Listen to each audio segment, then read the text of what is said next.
Thank you so much for joining us today for the Pastor's Potluck Podcast. Here on the Pastor's Potluck, it's similar to a normal potluck where you might get something that you want and there may be something that you just want to pass up altogether. And that's okay. There's something here for everybody. Our goal here is to encourage you and maybe in the process entertain you. If you're ready, let's dig in.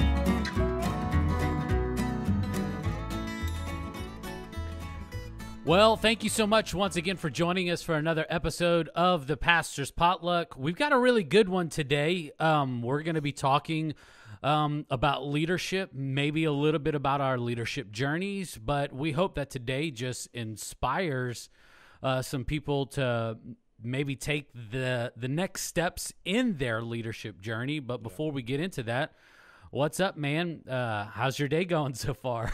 Well, we were just talking off of camera that I've been moving a little slow this morning, but I still got to the gym, did what I needed to do. Yeah.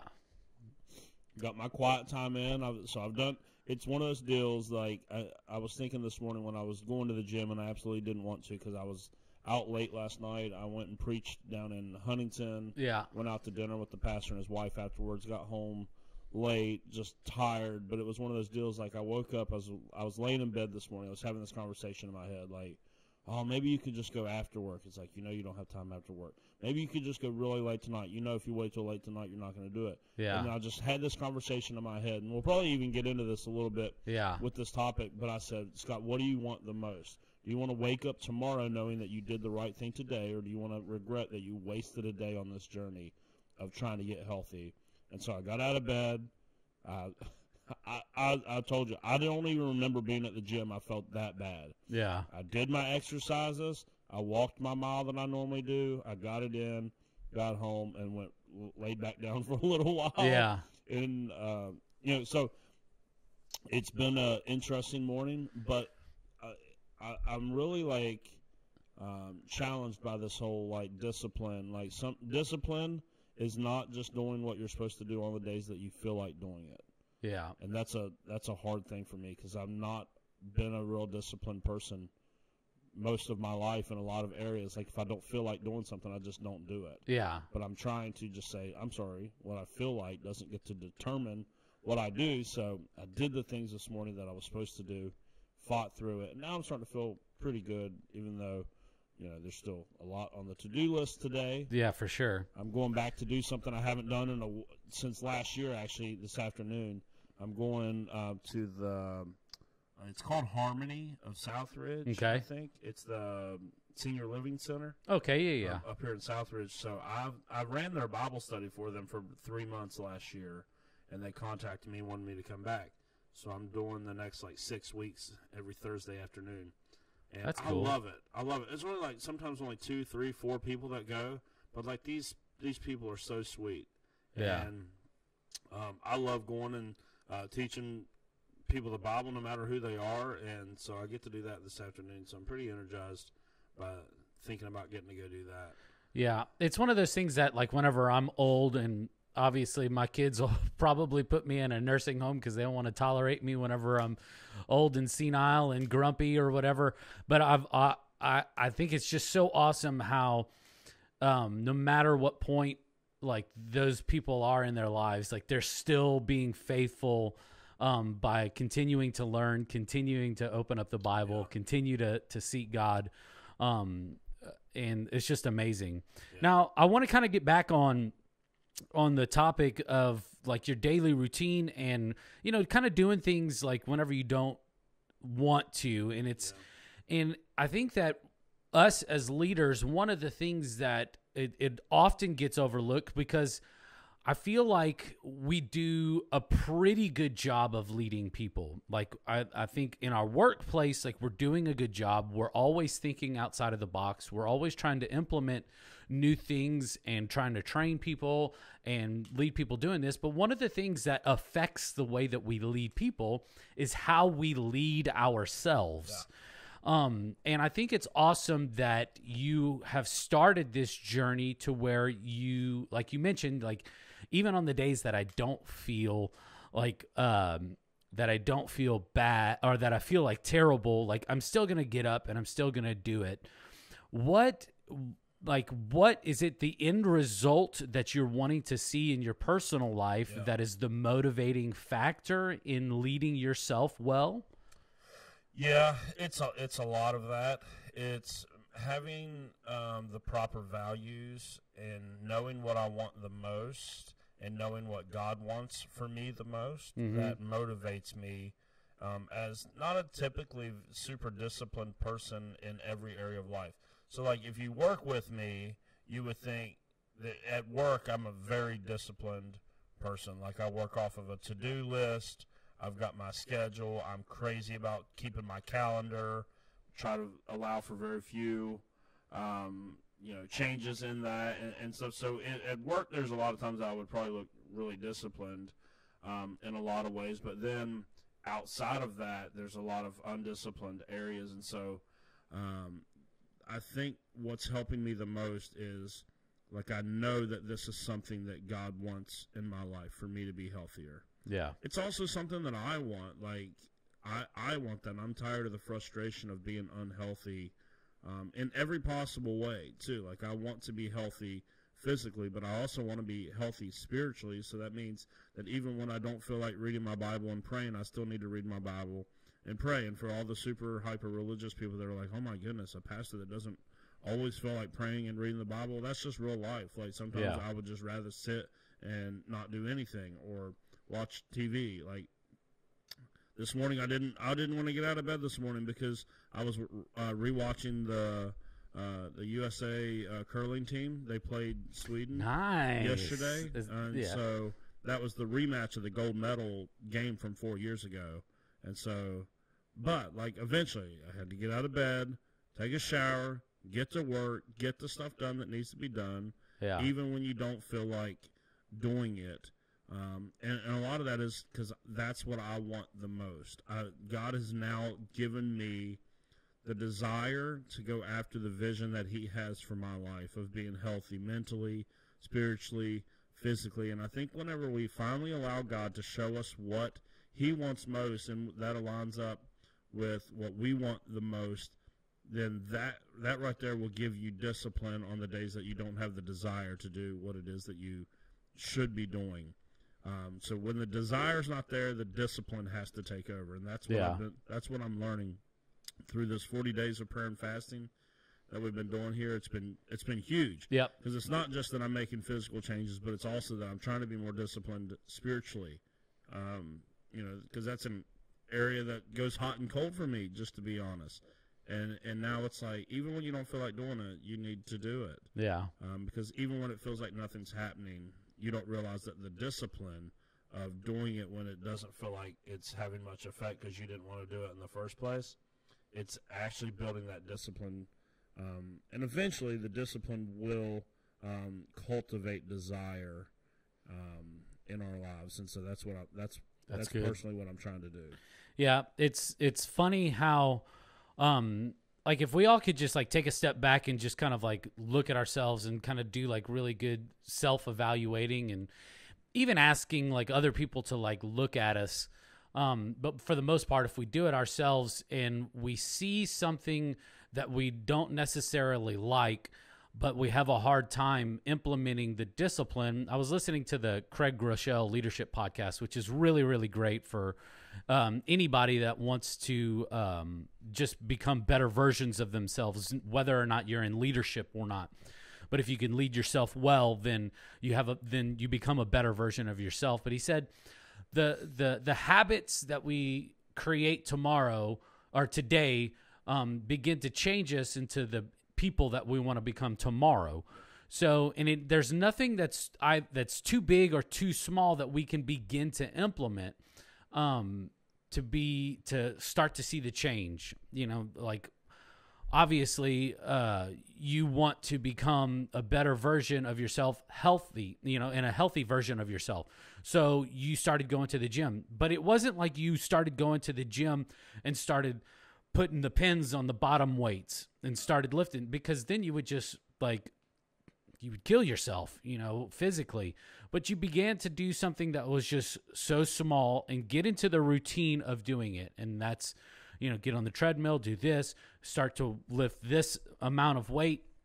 And then over time, you begin to add the small increments to those things. You created the habit of starting to go to the gym, and you had this routine. And then over time, you will begin to add to that routine that makes a better version of yourself. So if you wanted to become, let's just say, a better musician, you would say, you know what, I'm going to create the discipline of I'm going to pick up my instrument for 5 minutes today. And I'm going to do the same thing tomorrow. And the next week, it's going to be 6 minutes a day. And then 6 minutes for the whole week, every single day practicing. And then over time, you begin to see a better, you are becoming a better musician. And it's so important that we just implement those things in our lives if we want to become better versions of ourselves. Now, in leadership, there's also like there's a distinguishing factor between managers and leaders. Now, if you are overseeing a team, I want to talk a little bit about that. What is the difference between someone who manages a team and then someone who leads a team? Yeah, so, and a little bit of follow-up of what you said just previously. It doesn't matter if your title has leadership necessarily in the title of it. Every single person listening to this is responsible for leading something. Even if it's just the person that you see every morning in the mirror, you're responsible for leadership over that person. But as parents, we're responsible for leadership over our kids. Mm-hmm. And so everywhere we go, we have the opportunity to be a leader. So that's why leadership is so important for every single one of us. None of us can cop out and just say, well, sorry, I'm not a leader. No, it's important for all of us. Yeah. And so the distinction between management and leadership, though, really every business, every organization needs both. Mm-hmm. Needs both. Management is more of a title in a business, whereas leadership can be accessed by everybody. Yeah. So even if you are the low man, low woman on the totem pole, you can still exercise leadership in that role, whether or not you're a manager or not. So managers are sort of the overseers of getting tasks done. Yeah. I think that's for me, and I'm not some leadership guru. I'm still growing in mine. But for me, when I think about management is the ability to make sure things get done. Leadership is the development of people who are getting things done. Yeah. And so we can always lead other people, whether or not they're our subordinates or whether or not they are above us in the on the org chart. You can lead those people simply by how you lead yourself, simply by the way that you give feedback and input, simply by the way that you do your job is leading other people. But management is all responsible for making sure things get done. That's why when you have a manager on a shift at your restaurant, they are making sure things get done. They're not necessarily holding, they're not necessarily reading books with you on your break and things like that. They're there to make sure that the restaurant or the store or the business runs smoothly, whereas leadership is about people development. Leadership is about creating other leaders because the tasks always have to be done. That's the bare minimum of any job that you have. If you don't do the tasks that are assigned to you, you'll cease to have that job. But leadership is the decision that we're not just going to get stuff done, but we're going to develop people in the process. Yeah. So that then those people that are developed will be able to do the tasks that are assigned to them at a higher level and also be able to pour into more people, because the more people that you're pouring into, the more people that you are developing, then ultimately the more work can be done, because any organization is never going to be able to outpace the amount of leaders that they have in the organization. Yeah. That's the key. If all you have is a bunch of managers, they'll be able to manage the current level of tasks that you have, but if you're not developing leaders, you'll never be able to go to the next level. You have to be developing leaders in your organization, on your team, or whatever it is that you're leading, in order to be able to go to the next level, because every new level of leadership or advancement requires a new amount of leadership or a new amount of leaders in there. And so that's, for me, that's the biggest difference between managers and leaders. Is managers are task focused a lot of times, leaders are people focused. But hear me say this, every business needs both. Yeah. Every business and organization, every church, every team, so it's not, if you're a manager, I'm not saying that you're not a leader, because you may be a manager that's a leader as well. But the difference is what your focus is. But you need people in your organization. You need people on your team. You need people in your church that are managers, that they're the ones that can make sure stuff gets done. Yeah. You have to have that. So it's not to say that the manager is, oh, well, you're task focused, so you're focused on the wrong thing. No, because if the work doesn't get done, then it doesn't matter how many leaders you have. You're not accomplishing the purpose of your organization. So you want to develop leaders and get tasks done. That's why you need managers and leaders. But I do see the difference between the focus of those two. Yeah, that's good stuff. I want to talk a little bit about servant leadership too.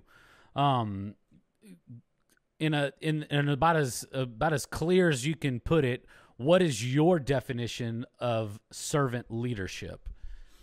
Yeah, I remember hearing Patrick Lencioni one time at a Global Leadership Summit. He said, "I'm so sick of hearing about servant leadership." He said, because if I'm being honest, there's actually just no other type of leadership. Yeah. Like there's just like the fact that we have to label it servant leadership. He goes, that's I'm tired of hearing about that, because anyone that's truly a leader is in it to serve other people. And if you're not in it to serve other people, then you're not really a leader. Yeah. And so, but when people say servant leadership, they're talking about the person that is given the title or the role of leader. Because they're people focused, what we just talked about with that versus management, because the leader is people focused, they're not focused on trying to get the other people to do stuff that serves them. Yeah. What they're trying to do is to serve the people that report to them, so the way they are successful. So as the lead pastor of this church, every other Monday we have one-on-one meetings where I sit down and I ask you all how your lives are going, how your ministries are going, what are the 3 things that you're trying to get done, who are the people that you're trying to connect with, and how can I help? Yeah. Because there's a staff meeting where we all come together and we sit down, and essentially here's, organizationally speaking, this is how most healthy organizations run. The weekly check-in that we all call staff meeting is meant to serve the leader of the organization. That's where they disseminate information. That's where they do training. That's where they get everybody on the same page. It's actually meant for the leader of the organization.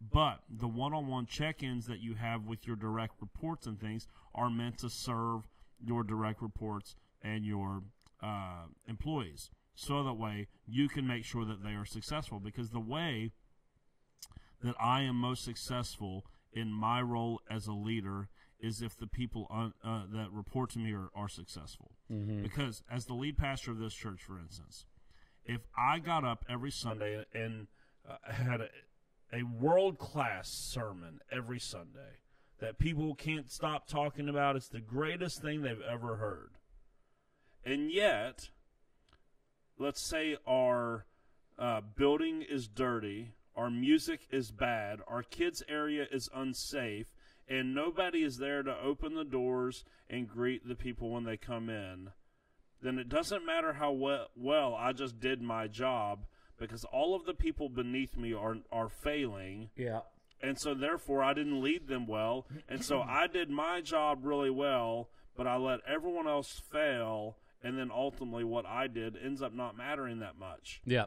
And so that's the big deal with, you have to be about, if you're a leader, you are trying to make the people below you successful.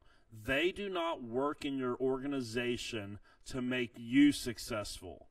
That's not why people ultimately stay at jobs. If the leader is using their employees to make their own name great, to make themselves rich, but they're not enriching the lives of those beneath them, those employees, those congregants, or whoever it is will ultimately end up leaving. Mm-hmm. Whereas if you will pour into them, if you will do what you can to develop them, to make them successful, you will it's not, I think a lot of people don't do this in leadership because they think, well, then I can't focus on what I've got to focus on if I'm always pouring into these other people in all these other areas. But I'm never going to be as successful as I possibly can be if the people that report to me and the people that work with me here aren't successful. Yeah. They will ultimately be a lid on what I'm able to do. And so the investment of my time every other Monday to pour into my staff is actually, it's not wasted effort, well, because it's not me focused. No, it's actually very good for me personally as the leader, because I'm helping build up people that can then be successful, because that's what you want. Yeah. Like, and honestly, if your organization is not good without you, then it's not good. Mm-hmm.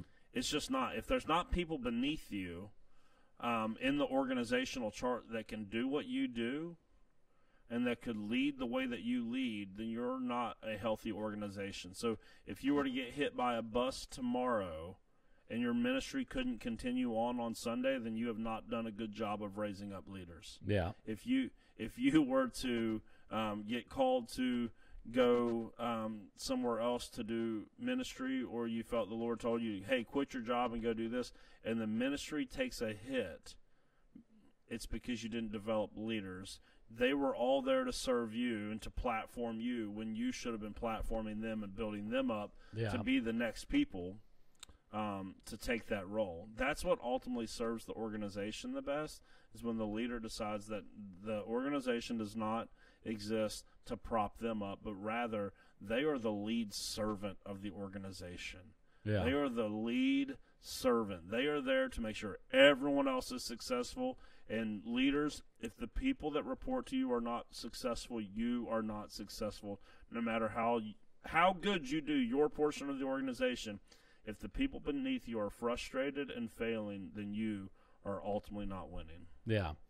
I think one of the things that you can begin to ask yourself is, like, because you said we kind of hate the title of servant leadership because all leadership should be serving your team. But John Maxwell, in his book, The 21 Irrefutable Laws of Leadership, he has a couple of sections that talk about actually developing other leaders. And one of the questions that you can ask yourself is, how can I add value? How can I add value to the individuals that serve in the ministry that I oversee?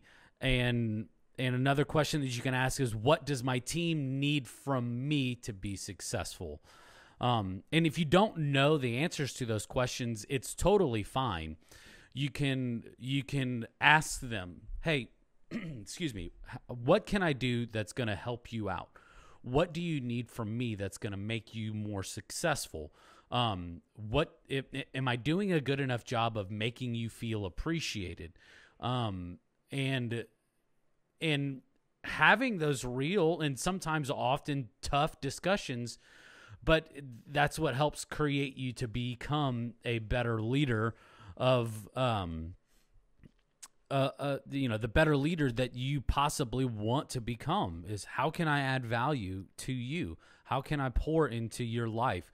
What do you need from me for you to become more successful in the jobs that you're assigned to do? Is there something that I'm missing that I'm not doing or providing for you that would, that you need to become more successful? Yeah, one of the things when it comes to like adding value, that's got to be the mindset of the leader. Is that I am here to add value to those around me. Yeah. They're not here just to add value to me. I'm here to add value to them. Because what you want is for the people that work for you, the people that work with you, that ultimately you're not just helping them do a better job Monday to Friday, 8 to 5, but that you're actually making their lives better. Yeah. You're developing them into the type of people that are just more successful in life in general. And so some of the stuff we do here at the church to help add value to each of y'all is we read books together and we dive into them. And some of them honestly have nothing to do with our day-to-day jobs. Yeah. They're simply to make us better human beings, better followers of Jesus, better leaders. Because honestly, when it comes to any job, and this is just the reality of the world that we live in, everyone is an interim. Everyone's an interim. We don't know how long we're all going to be in the positions that we are in, but what you want as a leader is when that time comes that someone separates and goes their own way, you want to know that you added so much value to their life that the next season of their life is going to be successful because of your deposit in them. So you want to be adding value to the people in your organization as a leader. Because if not, like one of the things that we've focused here over the last couple of years is trying to help people be more punctual. How do we help people be more punctual? And the reason why there's been a focus on that is not just because it's frustrating when people show up late for work. It's actually because my guess is the person that has punctuality issues is frustrated by that deficiency in their makeup or in their life. Being late, even for people that are notoriously late, is always stressful for people. And so if you can help someone be a more punctual person, then in their next season of life, they're going to be set up for success, and that's because you took the time to help them develop that. You added value to their life. If you're having conversations with people, especially in a church context like what we do, where we're talking about our marriages or whatever and saying, hey, this is something you need to look out for, or whatever, like something like you're adding value not just to make them more productive at work, but to make their lives better.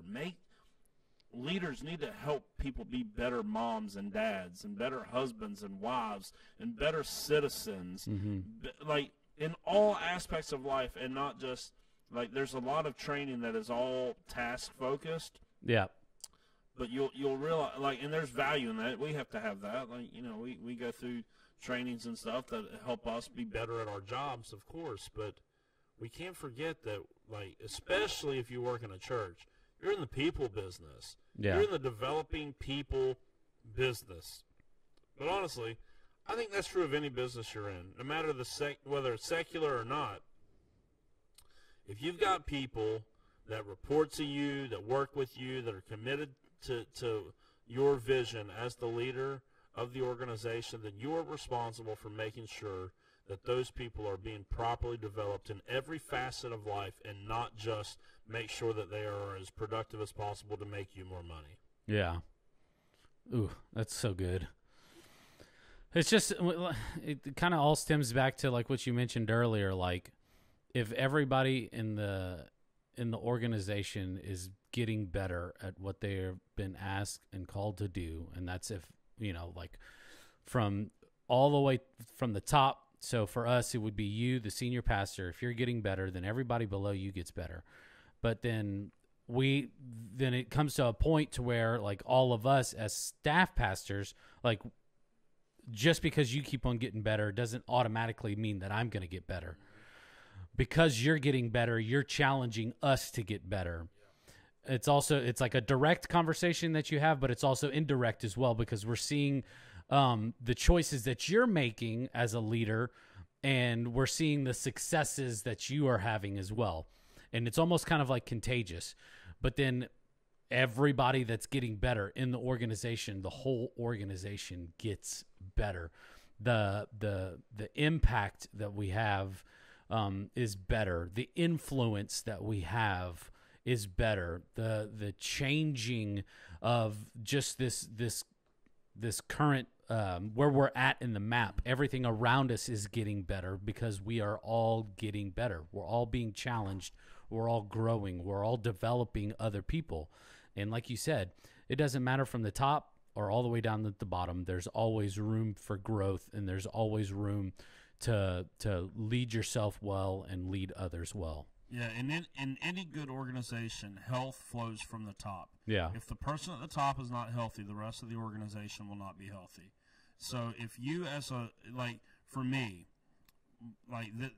one of the biggest things that I do as the lead pastor of this church is actually personal development. Mm-hmm. And the reason why, it would be weird, if you came into my office and you heard me listening to a sermon or a podcast or reading a book, it would look as if I'm not being productive, because we've got it drilled into our minds that clicking the check mark, done is what work is all about. But for me, if I'm not developing at a rate as a leader, as a Christian, as a father, as a husband, as a person, then I can't lead people where I myself have not gone. Yeah. So a big part of my job, and really a big part of any leader's job, any pastor's job, because even associate pastors and worship pastors, kids pastors, you all are now responsible for that next layer of leadership in the church. You're pouring into your leadership teams, and you're pouring into your volunteers, and you can't take a leadership team and you can't take a volunteer to a place that you haven't gone. Yeah. So this was, I think it was at the beginning of last year. I did a talk in one of our staff meetings where the Lord had just really dealt with me about this, because I always felt so guilty that there were times throughout the week where I had to be reading books. It wasn't sermon prep. I had to be listening to podcasts. I had to be doing all this, and I was thinking, how am I going to fit all of this into my day with all of the tasks and everything? How do I fit all of this into my day? How do I develop me so I can develop them, but yet still get all of this done? And I taught in that staff meeting that personal development, because we're all leaders, personal development is part of your job. Yeah. It's part of your job. And so don't tell me that there's not time for it, because it's actually part of your job. And because we work at a church, I even told you all, prayer is part of your job as well. So if you go sit in the worship center for 30 minutes and pray, you're not going to get any of your tasks done during that 30 minutes, but it's still work. It's still part of your job. It's personal development. And so if I'm not pouring into myself at a rate, I have to have more input than I have output. Yeah. Or else eventually I'll be deficient and I won't be a leader worth following. Mm-hmm. That's the really big deal. Are you a leader worth following? Do you have something fresh to share when you're in front of your team from what you've been listening to, what you are being ministered to? So just right now, and this is not hey, Pat Scott on the back hour, but this is what I'm talking about. And I'm sure that there are people that are even better than this at me, because like I said, I'm still sort of at the beginning of my leadership journey. But right now, I'm listening to 1, 2, 3 books, listening to 3 books. I'm reading 2 books, physical copies. So I love Audible. So I got 3 books going on Audible. I got 2 physical books I'm reading right now. I'm listening to one sermon series from one guy. I'm listening to sermons from another guy. I'm almost just a couple a week. I'm listening to multiple podcasts all week long. That's the amount of input that it takes for me to be able to stay ahead of the game when it comes to developing my staff. Yeah. There are probably people, that read a lot more than me and listen a lot more than me. That's great. But that's what it takes. You have to have more input than output, because if you're constantly pouring out without ever putting anything in, you won't have anything to say. You won't have anything to offer the people that work for you. So you actually owe it to the people that work for you and with you to become a leader worth following by making sure that you are personally developing yourself, making sure that you're taking time to watch TED Talks, listen to podcasts, read books, whatever it is, because if you're not doing that, the people beneath you are not going to develop. Yeah. It's so good. It's almost kind of like this mindset that you have to take on, and you have to take all these negative thoughts about yourself, because thinking negatively just doesn't get you anywhere. I heard this story about this guy that he was hired to go work on this refrigerated box car for like a train. And he's doing his assessment and everything, and he goes inside of it and was trying to take some things apart or whatever, and ends up getting locked in this box car, okay? And the only thing he's got with him, all of his tools are outside, and the only thing that he's got with him is a flashlight, his pad to take notes of what he's noticed and things that he's got to fix, and an ink pen. And as the hours kind of swing by, he starts to write down his thoughts about everything because he's freaking out. He's inside this refrigerated boxcar truck, and so like hours go by, and so he's writing down his thoughts, and it gets to a point to where he's like, I'm cold, and I don't know if I'm going to be able to make it. And the last thing that he wrote down on his pad was, "This is the end for me. I'm like, there's nothing else I can do. I've tried everything to get out of here. Tell my wife and my kids that I love him." They find him maybe, I think the whole time that he was in this boxcar from whenever he checked in with his boss was maybe 5 hours. And whenever they opened up the door, they found him. He'd passed away inside of the boxcar. They took the temperature inside the boxcar, and the temperature inside the boxcar was 59 degrees. He had psyched himself out with such negative thoughts that he thought that he was in an environment that was a lot colder than what he was in. Easily survive, like he could have survived this if he would have had the right mindset. So going into these leadership journeys, going through these self-evaluations, going through these additions of habits in our lives, and being more disciplined, obviously there's situations in our lives to where things are just not going to pan out for us. But I've come to find out that if I go into these situations with a positive mindset, then it's going to work out 9 times out of 10. Instead of going into like, oh, okay, I'm not going to ever become a better leader. I'm never ever going to become a better version of myself. It's just the habit of just my life. It's just the family tradition. It's in my family. So going into these things with a positive outlook, it sets you up for more success in these leadership journeys and these things that we want to see in our lives, as opposed to something, like having a negative mindset. Like, we can't go into these things just thinking, woe is me all the time. Like, it's becoming a better version of yourself and thinking positively about it as well. Yeah, I think that mindset's probably a really big struggle for a lot of people in leadership. I know that Jessica talked about it a little bit last week, but just anyone in leadership has times of dealing with the imposter syndrome, where you think, why in the world would they give me this position? Yeah. And the reason why we do that is because we know ourselves the best. Yeah. And so, and because we know ourselves the best, we know our struggles, we know our downfalls, but we also discount, the fact that God, especially for those of us in leadership like this, that God has placed you in that position. And so you're sitting there having this like little inner dialogue of, I'm not the right person, I'm not good enough. And so this is actually one of the things that I have to work through with my counselor pretty much every time I go and talk. He goes, Scott, I'm still hearing a lot of self-doubt. I'm still hearing a lot of, low self-esteem. Yeah. You're constantly, kind of beating down on yourself and whatnot. And it's every time he has to go, Scott, listen, you are the guy that God put in charge of Southridge Church. Yeah. If he wanted someone else there, he would have done it. Yep.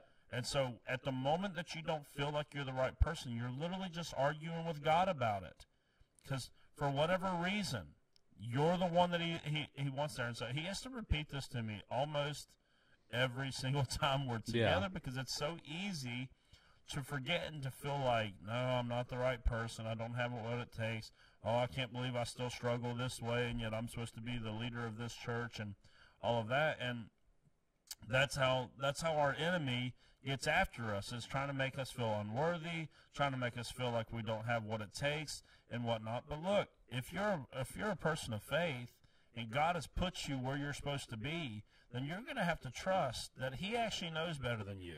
Oh yeah. He actually knows. Like if he got you into that position, well, I mean, God doesn't make mistakes. So if you're the kids pastor somewhere, if you're the youth pastor, if you're the senior pastor, if you're the CEO or whatever it is, and you got to that place by trusting the Lord and He directed you there, then you're just going to have to put all your doubts and fears and self-esteem and all that to the side and just realize that you're God's person for that season and that role. Yeah. And it's not going to feel like it, because it hardly ever feels like it. You always do feel kind of like an imposter, but the thing that we have to do to overcome the negative mindsets that we have about ourselves that ultimately hold us back is not react to what we feel in the moment, but rather we're going to have to cling to a truth that goes beyond our feelings, that says God called me to this and God doesn't make mistakes. Yep. And so that's how we combat that negative mindset of, I'm not the right person, I don't have what it takes, I don't have a college degree, or I don't have any experience in this or that, or I still mess up from time to time and I still make mistakes. Okay, but look, for some reason you're the person. Either you trust God or you don't. Yeah. So good. So good. Well, that concludes our leadership conversation. Actually, one more thing. Like, are you reading any like specific leadership books that you would recommend to someone? Maybe. Let me think what I'm reading. Or maybe like if somebody was starting off their leadership journey and they wanted to become a better version of themselves, or maybe they are overseeing a team and they want to become a better leader. Like what would be a book or maybe two that you would like point to people to begin to start reading? Just about anything from John Maxwell is a good place to start. Yeah. Just about anything from Andy Stanley on the topic of leadership. Patrick Lencioni just is incredible on just general leadership type things like that. And then there's more specific things, specific topics that you could dive into from there. But honestly, Maxwell's probably always everyone's go-to when it comes to leadership. Honestly, one of the really good things that you could do is read the Gospels. Yeah. Jesus is one of the greatest leaders. I mean, think about this. This is kind of crude terms to look at what he did, but the organization, quote unquote, I know that'll freak people out. Like, don't you dare talk about the church like that. The organization that he started over 2,000 years ago is still going on. Yeah. All this time later. Yeah. And there's over 2 billion people in the world that claim affiliation with that organization. And he set the whole thing up in 3 years. Yeah. And then handed it off to these people that he decided. I mean, just think about that. We're literally sitting here talking about Jesus all these years later because he did such a good job for 3 years to get this ragtag group of nobodies ready to do what they did, which was to continue to pass on this message of the gospel of Jesus Christ on down through the years. And so if you go and look what Jesus did with his disciples if you want to learn how to be a leader. Go look what he did. They spent time together. He taught them. Yes, he taught to everybody, but then there's a lot of times that after he taught to these large crowds, the next section of the scripture will be like, and then they went to the house and Jesus sat them down and he talked to them on their terms of what he meant by what he said to the crowd. So he dove deeper with them. But there was a lot of time that he spent. He led by example. He showed them what to do. He taught them what to do. But listen, you can't do that in people's lives without proximity to them. Leaders, you have to involve people in your lives. You have to let people in so they can see what you're doing if you're going to effectively hand off leadership responsibilities and things. And that's why the organization, the movement, whatever you want to call it, that makes, whatever makes you feel most comfortable, that Jesus started over 2,000 years ago is still going strong to this day. It's because he was a fantastic leader. So go and read the Gospels. Yeah. Yes, read John Maxwell, read Lencioni, read Andy Stanley. Kerry Newhoff has some great stuff. He has a great leadership podcast. Listen to Craig Rochelle, all these guys. But go look at the example of Jesus. He taught it. He walked it and he passed it off in 3 years. Yeah. This is so crazy to me. We're like, many people will tell you that we're getting ready to enter into this phase in the Christian, especially the American church, where we saw the rise of these mega churches Yeah. that have largely, that most of them have only ever been pastored by the person that started them. And these people are starting to get up in age. And we're about to see whether or not they did a good job with their 40 years of passing off the torch Ooh, that's to the good. next generation. Yep.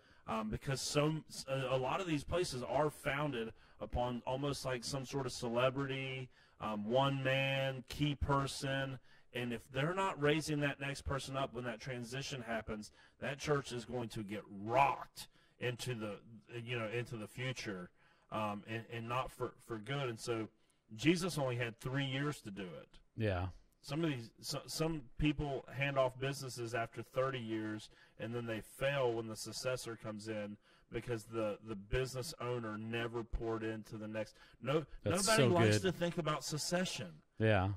Like leaders don't like to think about succession because they're thinking like, no, I'm gonna be the guy forever, and it's like, but you don't even know what tomorrow holds. Yeah. So today you have to start pouring into people because you might not be here tomorrow. Yep. You could be in a different position. You could get, God forbid, something horrible happen and you never work another day in your life. Or maybe you hit the lottery if you're a lottery person. Then you don't have to work another day in your life. Whatever it is. But, like, I like that option. Jesus had 3 years Yeah. to get these people, and here we are 2,000 years later. There are some people that have had 3 decades that didn't pour into the next people, and as soon as they're gone, Yeah. the business is gone. The business is toast. So if it's not good without you, it's just not good. Yeah. And so, yes, read those folks, but go and look at the example of Jesus. Even if you're not a person of faith and you happen to be listening to this, I commend you for that. But go read the example of Jesus, because whether or not you like the church, whether you agree with us, whether you're down with us or not, here we are 2,000 years later. Yeah. Hard-pressed to find a better leader than that. Yeah. Hard-pressed to find a company that lasts 2,000 years Yeah. and is still growing, is still going. Same values, same operating system. You know what I'm saying? Like, Yeah. there's things about it have changed, but it's largely the same because of his unbelievable leadership. And so I'm just those are the people that I would look at. But it's so easy to go, oh, read John Maxwell. Like, no, I want to make sure it's clear. Go read Jesus first. Go look at his example. Then go look at all these other people, especially. There's a lot of pastors and people of faith that a lot of their teaching has been modeled after the leadership of Jesus, which is why they're so effective at teaching leadership. Maxwell is a Christian. Neuhoff, a Christian. Stanley, a Christian. Lencioni, Christian. They come from this background because they understand who was the best leader to ever walk the face of the earth. And so I would definitely read Jesus before I would read anything else. But there's so many good resources now. Yeah. Like, they have a John Maxwell Bible. Yeah. So I've been reading a lot of the it's called the Leadership Bible, and I've been reading the story of Moses whenever they're wandering around in the wilderness and they have to stop once enough people have like complaints and stuff like that, and it's taken Moses months at a time to address everybody's needs. And his father-in-law Jethro comes up and says, hey, you got to do all this, you got to have these other people in place to where like the absolute most important stuff comes to you, because you don't need to be taking the time as you're leading this whole group of like, it was like 1.5 million people they estimate that were wandering the wilderness. And he's trying to figure out like, this person has, 10 more grains of rice or whatever than I do, like that type of stuff that he didn't need to be wasting his time the doing. power of delegation, literally, like we see it in the scriptures. Like Jethro goes, hey, you're trying to do too much, man. You got to delegate. You got to find other people that can carry this load. They did the same thing in the early church in Acts chapter 6. People were fussing because they weren't getting equal amounts of food. And so what did the disciples do? The disciples said, it would be wrong of us to go wait tables when we're supposed to be praying and reading the scriptures and preaching and all of this. Let's find people to help carry the load. Let's raise up leaders. Yeah. And so, I mean, so the whole idea, like we could probably do a whole session on delegation and how important delegation is, because most leaders really struggle to delegate. They like to delegate tasks, but all that does is make hirelings and that makes followers. But when you delegate responsibility and the ability to make decisions, that's when you're actually delegating leadership and creating leaders. Yeah. It's a big difference. But I was just two books that came to mind when you asked, maybe some leadership books outside of the authors. If you are starting a organization of any type and you are trying to walk through the process of vision, values, setting the company up and all that, The Advantage by Patrick Lencioni is one of the best books I've ever read. It literally walks you right through how to make your own little playbook for your business that walks you through, how do I create core values? How do I create staff values? How do I create a mission statement? Yeah. How do we decide what we're going to do and what we're not going to do? It's an incredible book. The other one that I really liked that really spoke to me so much, it's called The E-Myth. I cannot even remember the guy's name off the top of my head. It's called The E-Myth. I've got it on my phone here. Because I've got all these things. Where I do Audible, I keep all this on my phone. And so for those of y'all that are listening, actually, while Pastor Scott finds this, we actually created our own Facebook page, so you can go and follow and like everything that's happening with the Pastor's Potluck page. So whenever we do discuss these things about these books, then we can give you recommendations. Yeah. Just post a link, an Amazon link or whatever to it, so you can. Michael Gerber. Michael Gerber. E. Gerber, The E-Myth Revisited by Michael Gerber. This was so incredible. He kind of follows through, if I'm not mistaken, a story of a bakery. And the whole thing is why most businesses never make it to the next level is because the person that starts the business has a passion for the work that they do, but they don't have the ability to scale it because they're always wanting to do the work. Yeah. And so this lady was a baker, I believe, and so until he could get her to understand, you have to train everyone else up to do this stuff, and you have to be the leader, the visionary of the business. This is why, like, if you're a photographer, you've got a photography business and you want it to grow, you have to raise up someone to take those pictures, because if you're the one always taking the pictures and having to do the business side of it, you'll never make it to the next level. Yeah. Most entrepreneurs fall in love with the task, and they don't like to lead, and that's why their businesses stay small and manageable. Because, and that's if that's what you want out of your business, that's fine. But I'm saying if you want to go to the next level, Yeah. then you have to understand, like, you have to raise somebody else up. You have to get into a leadership position and not a task-oriented position where you're the one that always bakes all the pies. You're the one that folds all the boxes. You're the one that sweeps the floors. No, because if you're not having time every week where you can sit down and dream about what's next, then your business won't scale. So the E-Myth Revisited was fantastic. I like Audible so much because I'm just sitting here going through all these books that I've read since I started it. Creativity Inc. By Ed Catmull. It's the Pixar story. But if you're not a super creative person, like I don't necessarily consider myself a creative, although I do come up with a lot of ideas around here. I mean, I have to preach every 7 days, so I kind of have to. But Creativity Inc. was fantastic.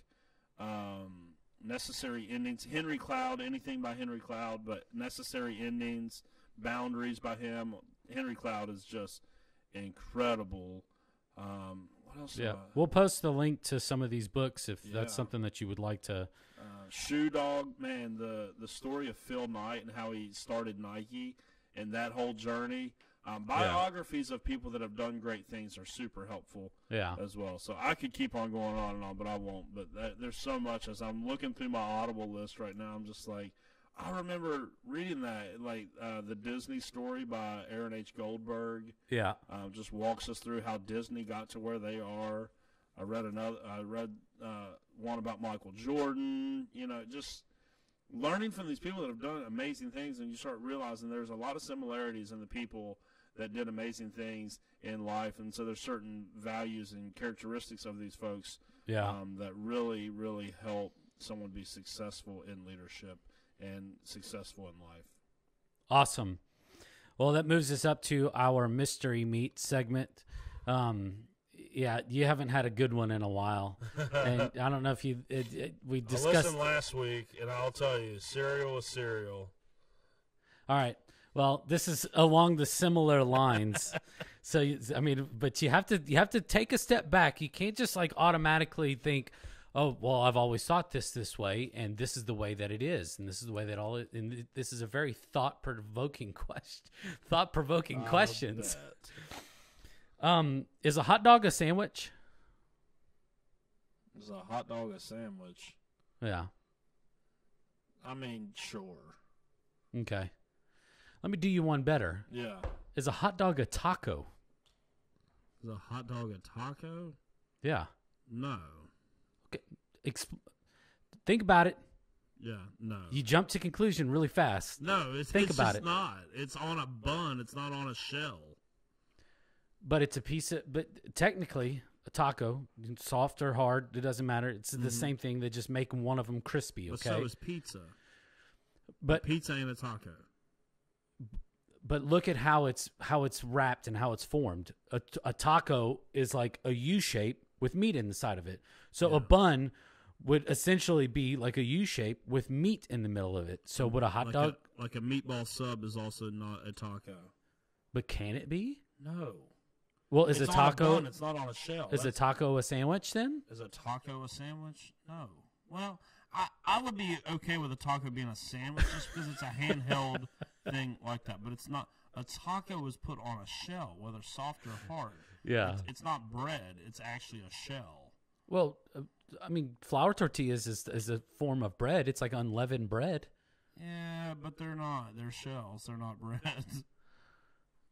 I like asking these questions just to see the looks on your faces because you're like, where are you pulling this from, Mr. Bodker? Yeah, I feel like this is questions that your son Luke would ask. He would love stuff like this. Like, is Pluto a planet? Like, yeah. Like well, it used to be. So, and then it wasn't, and now it is, and now they're thinking about like some. Yeah, we're gonna have to rethink all those acronyms that we made up to remember the planets. Oh yeah. Like, do we have the P at the end or not? Yeah. That's what these questions remind me of. Is something that like I feel like this morning before you left for work, you said, "Luke, give me the most ridiculous thing you've ever thought in your life, so I can ask somebody." Yeah, it's funny. I don't care because I'm still gonna eat hot dogs and I'm still gonna eat tacos and I don't care what you're gonna classify it. I'm gonna put whatever toppings I want on it. But it's for me because of the nature of this segment of the podcast. Is I love seeing the gears turning in people's minds and the looks and the faces because like if we just automatically answer with like what we already know, then this segment is not going to ever be good. But if we could sit there and think about it, like, okay, like, well, a piece of bread in a U shape, like around a piece of meat, it's a hot dog, but it's like tacos are in that classification as well. No, because we're like, that's the enjoyment that I get out of lunch, it. Hopefully, not long after we're done with this. And Megan is making a hoagie, like pork hoagies. Yeah, they're going to be in a U shape. Yeah, they're going to have meat and vegetables on them. Yeah, it's not a taco. Yeah, because it has a bun. I wonder if it's classified because of the amount of like grains, bread that's around it. I wonder if it's a taco because it's like a thinner piece of bread. But these buns that she brought looks really good. Yeah. But I'm probably not going to eat one. But they look very good. Yeah. Smell it. Yeah. That's what I have to do with bread nowadays is just smell it because I can't enjoy it. There was this like meme video going around of this guy. Like he was trying to change his diet just so he can become healthy. And so like he had like a pizza on one side and he had like this salad on the other, and he'd pick up a slice of pizza and smell it and then take a bite of his salad. That's how he made it through like his diet change. I would not I would not be able to have a pizza that close to me if I was trying to make good decisions. Yeah. You just got to get the right salad, and then you don't need the pizza. Yeah. So chicken Caesar salad, that's where it's at. Yeah. Now, we don't need to do this. We don't need to keep on doing this because I feel like we could. I feel like you and I, we talk a lot about food. Yeah, and that's good. But I was just one of the books I'm reading right now is called The Beautiful Resistance by John Tyson. And he was talking about just how much of Western life is centered around food. Like it's just so much centered around food and the experience of food, and like it was just an interesting thing to hear from him, like how, like, if you listen to people that aren't from the Western world talk about how they would classify like the whole idea that we go out, like when we don't have anything else to do as an activity, we go out to eat as our evening activity. Like it's the true. whole evening centers around food. It's like so interesting how that's become such a thing, and it's not in other cultures at all. Yeah, dinner and a movie, dinner and go and putt-putt, or dinner and go watch a game. Oh, yeah, everything centers around it. But in other worlds, it's like, no, they just eat to sustain themselves. Yeah. Like in other, countries and things, they eat for sustenance for the most part, and it's not this event. Yeah. But, like, for us, like, okay, here comes Valentine's Day in just a couple of days, and you're going to go out, and the whole thing is meant to be an experience. That's why you get someone to wait on you, as if you're some sort of king. You go and sit down at a table, and it's like, serve me. I'll have this, and then I'll have this, and then I'll have, like, it's meant to be an experience. Yeah. Whereas, like, my cup is empty. Yes, come and get this, servant. Yeah.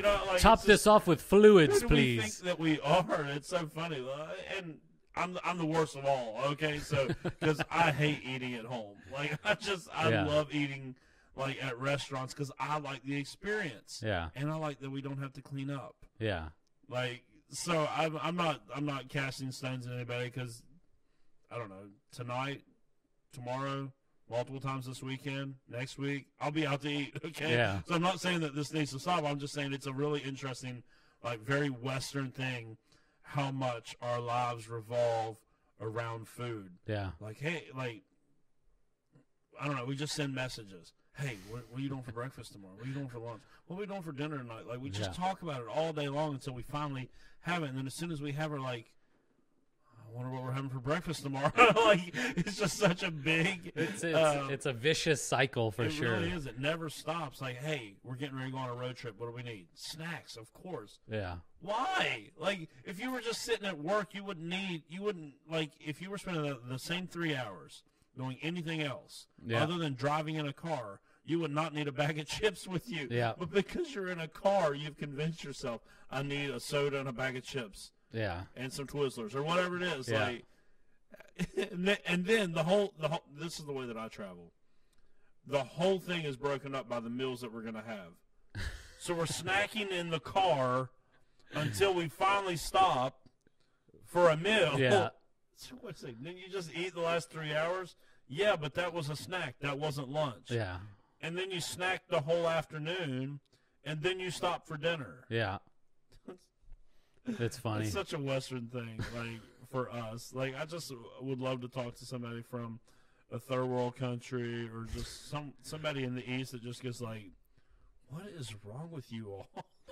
In our household, we had like, and looking back on it, I'm calling it like the big reset, because we had like these, we had all these things planned out, and we were taking all this time or whatever, and what we and it may have not been the best thing for us, but what we literally did for every single meal of that week, we just ate cereal, because we were spending so much time trying to find new recipes, trying to, and then my kids were not eating this and that. And so like we literally did a full week for dinners, cereal.